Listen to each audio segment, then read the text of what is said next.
স্বাগতম এই ক্লাসে। আজ আমরা এই ক্লাসে পঞ্চম শ্রেণীর তৃতীয় অধ্যায়ের চার প্রক্রিয়া সম্পর্কিত সমস্যার সমাধান করব অঙ্কটি ইনশাআল্লাহ। আগে আমরা প্রথমে প্রশ্নটি দেখি কি। প্রশ্নটি হচ্ছে রাজু এবং রনির একত্রে 690টি লিচু আছে। রাজু অপেক্ষা রনির 86টি লিচু কম আছে এবং রাজু এবং রনির প্রত্যেকের কতটি লিচু আছে। এই অঙ্ক সমাধান করব ইনশাআল্লাহ আমরা আজকে। তো প্রথমে আমরা কি করব? তো প্রথমে আমরা এখানে যে রাজুর লিচু বের করতে হবে। তো রাজুর লিচু আমরা কিভাবে বের করব? তো কেন আমরা দেখতে পাচ্ছি যে একত্রে 690টি লিচু আছে। এই লিচু হচ্ছে রাজু এবং রনির দুইজনের লিচু একত্রে 690টি লিচু আছে। এখন এখানে বলেছে যে রাজুর যতটি লিচু হবে, রাজুর লিচু থেকে রনির 86টি লিচু কি কম আছে। তো প্রথমে আমরা কি করব? তো প্রথমে রাজুর লিচু বার করতে হলে যে একত্রে যে 690টি লিচু আছে, এই লিচুর সাথে আমরা যতটি লিচু 86টি লিচু কম আছে, এই লিচু কি করতে হবে? যোগ করতে হবে। তারপর আমরা যোগ করার পরে আমরা কি করব? যে দুইজন রাজু এবং রনি কয়জন? দুইজন। দুই দিয়ে আমরা ভাগ করব। দুই দিয়ে ভাগ করার পরে কিন্তু আবার রাজুর লিচু বের হবে। তো এখানে আমরা দুই কেন যে কম বলেছে আমরা কি করব? কম বললে যোগ করব, আর যদি বেশি বলে আমরা একত্রের সাথে কি করব? বিয়োগ করব। তো প্রশ্ন থাকে যে একত্রে যতটি লিচু আছে 690টি, এই লিচুর সাথে কেন 86টি লিচু কম যে বলেছে, কি করব? যে যোগ করব কেন? কারণ যোগ যদি আমরা না করি তাহলে সমানভাবে আমরা কি করতে ভাগ করতে পারবো না। এর জন্য আমরা প্রথমে আমরা বের করি যে রাজুর লিচু আছে। কি করি? রাজুর কি আছে? লিচু আছে।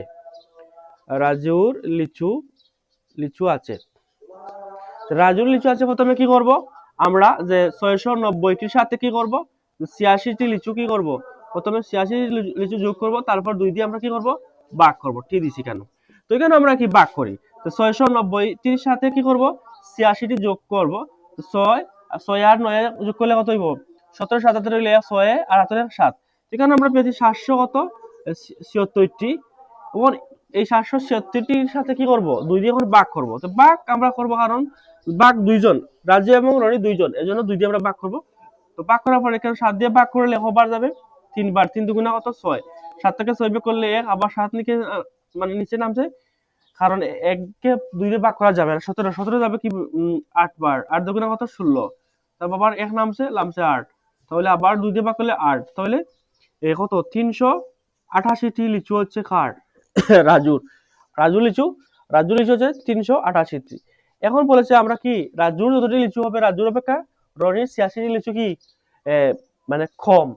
কম যেহেতু বলেছে আমরা কি করবো? বিয়োগ করবো। তো রনির লিচু আছে, রনির লিচু আছে। তো রনির লিচু আছে, কি করব? যে 388 থেকে আমরা কি করব?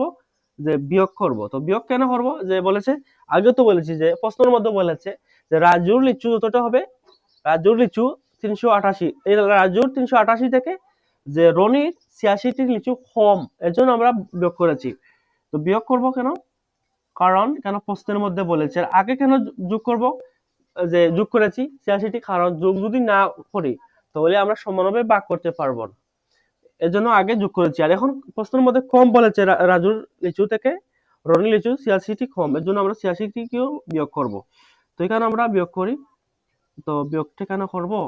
তো 388 থেকে আমরা 86 যদি বিয়োগ করি তাহলে 8 থেকে 6 বিয়োগ করলেও 2, 8 থেকে 0 300, তাহলে 302টি লিচু কার?